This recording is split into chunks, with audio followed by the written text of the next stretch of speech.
Hai teman-teman, kali ini aku akan menceritakan azab tetangga peminjam barang, suka mengaku milik sendiri, matinya tertimpa lemari, dan liang lahatnya dipenuhi sampah bekas.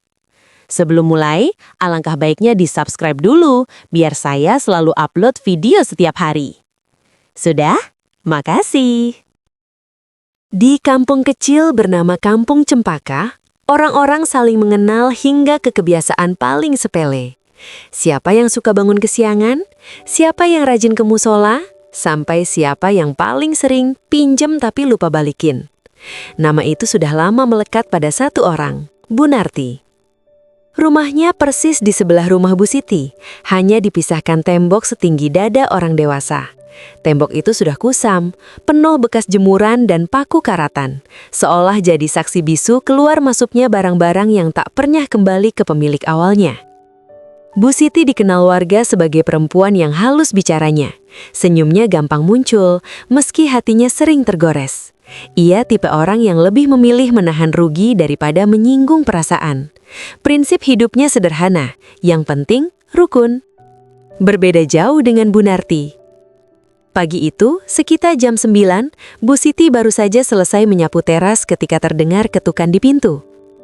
"Assalamualaikum, Bu Siti." Suara itu terdengar mendayu, dibuat-buat. Bu Siti langsung tahu siapa yang datang. Ia menghela napas kecil, lalu membuka pintu. Di sana berdiri Bu Narti, mengenakan daster lusuh dengan wajah dipoles ekspresi memelas. Tangannya memegang sapu tangan, matanya sedikit berkaca-kaca. "Waalaikumsalam, ada apa Bu?" tanya Bu Siti lembut. Bu Narti langsung masuk tanpa dipersilahkan, duduk di kursi tamu seperti tuan rumah sendiri. "Aduh Bu Siti, saya malu sebenarnya mau ngomong," katanya sambil menghela napas panjang. "Ini si kecil lagi sakit, dokter nyuruh minum jus buah tiap hari. Blender saya rusak." Bu Siti terdiam, pandangannya otomatis melirik ke arah dapur, tempat blender barunya terletak. Blender itu baru ia beli 2 bulan lalu dari hasil menyisihkan uang belanja. "Cuma pinjam sebentar aja Bu, nanti sore juga saya balikin," cepat lanjut Bu Narti seolah takut Bu Siti keburu menolak. Bu Siti tersenyum ragu. Dalam hatinya ada suara kecil yang berkata, nanti juga nggak balik. Tapi lidahnya terlalu berat untuk mengucap penolakan. Ya sudah Bu," jawabnya akhirnya. "Dipakai saja dulu." Wajah Bu Narti langsung berubah cerah. "Nah gitu dong, tetangga baik," katanya sambil bangkit. Tanpa sungkan, ia langsung menuju dapur, mengangkat blender itu, bahkan sempat berseloroh. "Wah, blendernya bagus ya, pantes jusnya enak nanti." Bu Siti hanya tersenyum tipis. Hari berganti, seminggu berlalu. Blender itu tak kunjung kembali. Awalnya Bu Siti mencoba bersabar, mungkin lupa. Mungkin anaknya masih sakit, tapi ketika ia ingin membuat sambal dan mendapati dapurnya terasa kosong tanpa blender, ia akhirnya memberanikan diri. Sore itu Bu Siti berdiri di depan rumah Bu Narti. Tok tok tok. Pintu dibuka dengan kasar. Bu Narti menatapnya dengan alis terangkat. "Iya, ada apa Bu Siti?" Itu Bu." Bu Siti tersenyum kikuk. "Itu blender yang kemarin, kalau sudah tidak dipakai boleh saya ambil?" Wajah Bu Narti langsung berubah masam.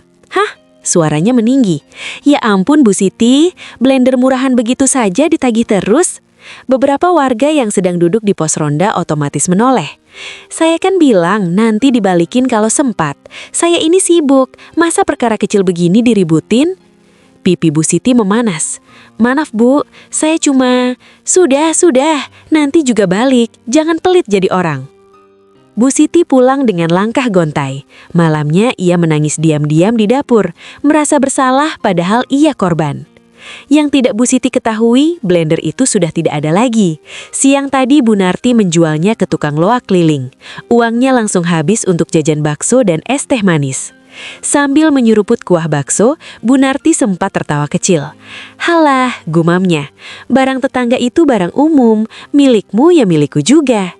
Dan sejak hari itu, Bu Narti sadar satu hal, Bu Siti terlalu baik untuk melawan. Itulah awal mula segalanya. Dan Bu Narti baru saja memulai kebiasaan paling busuk dalam hidupnya.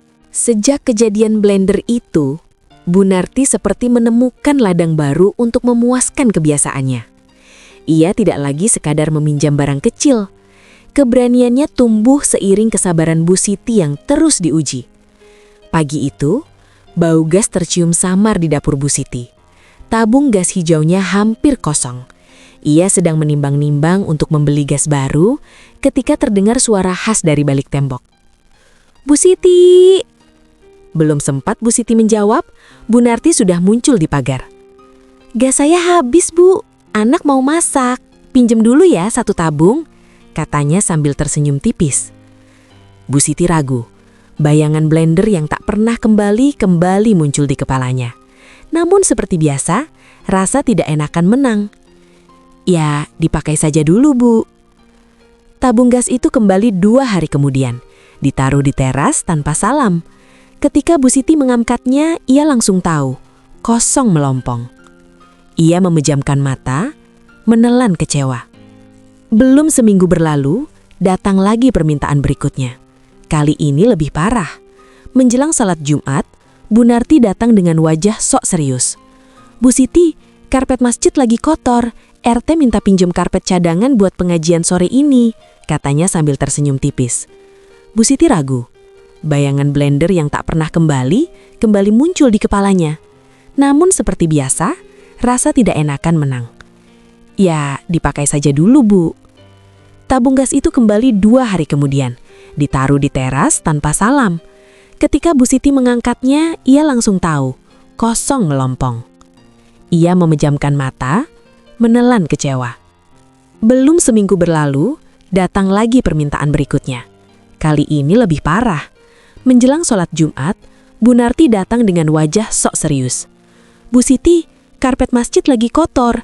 RT minta pinjam karpet cadangan buat pengajian sore ini," katanya sambil tersenyum tipis. Bu Siti ragu. Bayangan blender yang tak pernah kembali muncul di kepalanya. Namun seperti biasa, rasa tidak enakan menang. "Ya, dipakai saja dulu, Bu." Tabung gas itu kembali 2 hari kemudian. Ditaruh di teras tanpa salam. Ketika Bu Siti mengangkatnya, ia langsung tahu, kosong melompong. Ia memejamkan mata, menelan kecewa. 2 hari kemudian, Bu Siti melihat sesuatu yang membuat dadanya serasa diremas. Di halaman belakang rumah Bu Narti, karpet miliknya terhampar di tanah. Dipakai alas kandang ayam, penuh kotoran, bulu, dan bau pesing menyengat. Bu Siti berdiri lama di balik pagar, tangannya gemetar. Untuk pertama kalinya, ia merasa dilecehkan. Namun puncaknya terjadi pada panci presto. Panci itu bukan barang biasa, mahal. Dibeli Bu Siti saat suaminya masih hidup. Selalu ia rawat, jarang dipakai. Bu Narti datang malam-malam. "Bu Siti, besok ada hajatan kecil, pinjam panci presto ya, cuma buat empukin daging," katanya santai. Bu Siti ingin menolak. Kali ini sungguh ingin. "Tapi Bu, panci itu..." "Ya ampun Bu Siti, pelit banget sih, tetangga sendiri." Kalimat itu seperti pisau. Akhirnya, panci itu pun berpindah tangan. 2 hari kemudian, panci itu kembali. Gosong, penyot, tutupnya tidak rapat lagi. Bu Siti menangis malam itu. Untuk pertama kalinya, ia memberanikan diri. Keesokan harinya, ia mendatangi rumah Bu Narti. "Bu, panci saya rusak," katanya pelan. "Itu panci mahal, tolong diganti." Belum sempat kalimatnya selesai, Bu Narti langsung meninggikan suara. "Apa?" teriaknya keras. "Jangan asal nuduh ya, Bu Siti."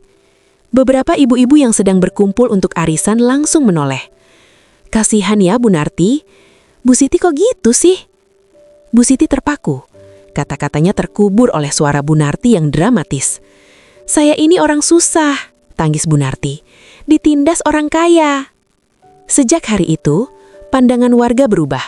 Bu Siti yang selama ini sabar, kini dicap cerewet, pelit, tukang nagih. Pak RT sebenarnya tahu kelakuan Bu Narti. Ia sering melihat sendiri barang-barang tetangga menumpuk di rumah itu. Tapi tidak ada yang berani bicara. Tak ada bukti. Fitnah menyebar lebih cepat dari kebenaran. Bu Siti makin terasing di kampungnya sendiri. Dan Bu Narti, ia merasa menang. Di dalam hatinya, tumbuh keserakahan baru. Kalau barang kecil saja bisa, gumamnya suatu malam sambil menatap rumah Bu Siti dari balik jendela, apalagi yang besar. dan matanya tertuju pada sesuatu yang kelak akan menjadi awal kehancurannya. Kulkas itu berdiri megah di sudut dapur rumah Bu Siti. 2 pintu, mengkilap, baru. Bagi orang lain mungkin biasa saja. Tapi bagi Bu Siti, kulkas itu adalah hasil tabungan bertahun-tahun. Ia menahan keinginan membeli baju baru, menunda mengganti atap bocor, demi satu benda itu. Hari pertama kulkas datang, beberapa tetangga ikut melihat. "Wah, Bu Siti sekarang punya kulkas 2 pintu," ujar salah satu ibu. Bu Siti tersenyum malu. "Iya, alhamdulillah." Dari balik tirai jendela rumah sebelah, Bu Narti melihat semuanya. Matanya menyipit, dadanya panas. "Baru ya?" gumamnya. "Pantesan belakangan so irit." Sejak hari itu, setiap kali Bu Narti melewati rumah Bu Siti, pandangannya selalu tertuju ke kulkas itu. Bukan kagum, iri yang berbau busuk. Kesempatan datang seminggu kemudian. Bu Siti sekeluarga pulang kampung karena ada saudara meninggal. Rumah kosong, lampu mati, pintu terkunci. Malam itu Bu Narti berdiri di dapur rumahnya bersama suaminya. "Pak," katanya pelan tapi tegas, "rumah Bu Siti kosong." Suaminya menoleh. "Terus?" "Kulkas itu sayang kalau ditinggal," lanjut Bu Narti. "Lagi pula selama ini barang-barang dia juga sering ada di sini." Suaminya ragu. "Itu mencuri, Bu." Bu Narti mendengus. "Bukan mencuri, pinjam paksa, nanti juga jadi milik kita." Dengan kunci duplikat lama dan congkelan, pintu belakang rumah Bu Siti berhasil dibuka. Dalam sunyi malam, kulkas 2 pintu itu dipindahkan perlahan ke rumah Bu Narti. Bu Narti tersenyum puas. "Cocok di sini," katanya sambil mengelus pintu kulkas. 2 hari kemudian, Bu Siti pulang. Langkahnya terhenti di dapur. Ruang itu terasa kosong. Kakinya lemas saat menyadari kulkasnya hilang. Ia berlari ke rumah Bu Narti dengan air mata bercucuran. "Bu, kulkas saya di mana?" suaranya bergetar. Bu Narti keluar dengan wajah datar. "Kulkas apa?" tanyanya dingin. "Kulkas saya, yang baru." Bu Siti hampir berlutut. "Tolong Bu, itu hasil tabungan saya." Warga mulai berkumpul. Bu Narti menghela napas panjang, lalu masuk ke rumah. Ia keluar sambil membawa Al-Quran. Dengan suara lantang, ia berkata, "Demi Allah, kulkas ini saya beli sendiri. Kalau saya bohong, biarlah saya tertimpa azab." Orang-orang terdiam. Bu Siti menangis histeris. "Struknya ada di dalam kulkas itu, Bu. Saya tidak bohong." Tapi sumpah sudah terucap. Warga mulai ragu pada Bu Siti. Pak RT hanya bisa menunduk. Tanpa bukti, kebenaran lumpuh. Malam itu Bu Siti pulang dengan hati hancur. Sementara Bu Narti tidur nyenyak, memeluk keyakinan palsu bahwa ia telah menang. Ia lupa satu hal, sumpah palsu tidak pernah berhenti di dunia. Dan malam itu, bumi mulai bergerak pelan. Malam turun dengan sunyi yang aneh. Di rumah Bu Narti, kulkas 2 pintu itu berdiri di ruang tamu, tepat di bawah rak gantung yang penuh sesak. Setrika, magicom, kipas angin, bahkan rice cooker lama, semuanya bertumpuk di sana. Barang-barang pinjaman, sebagian rusak, sebagian tak jelas milik siapa. Bu Narti duduk di sofa, menonton televisi dengan hati puas. "Dasar Bu Siti," gumamnya, ngaku-ngaku. Tiba-tiba, grek. Lantai bergetar halus. Gelas di meja beradu pelan. Lampu bergoyang. Gempa. Bu Narti berdiri panik. Kulkas itu ikut bergeser, sedikit, nyaris tak terlihat. Refleks, Bu Narti berlari mendekat. Jangan jatuh!" teriaknya sambil memeluk kulkas itu, seolah memeluk harta paling berharga. Detik berikutnya, brak! Rak gantung ambruk. Setrika, magicom, dan besi-besi tua menghujam ke bawah. Bu Narti terjengkang, tubuhnya jatuh tepat di depan kulkas. Dan dalam satu hentakan berat, kulkas 2 pintu itu rubuh menimpa tubuhnya.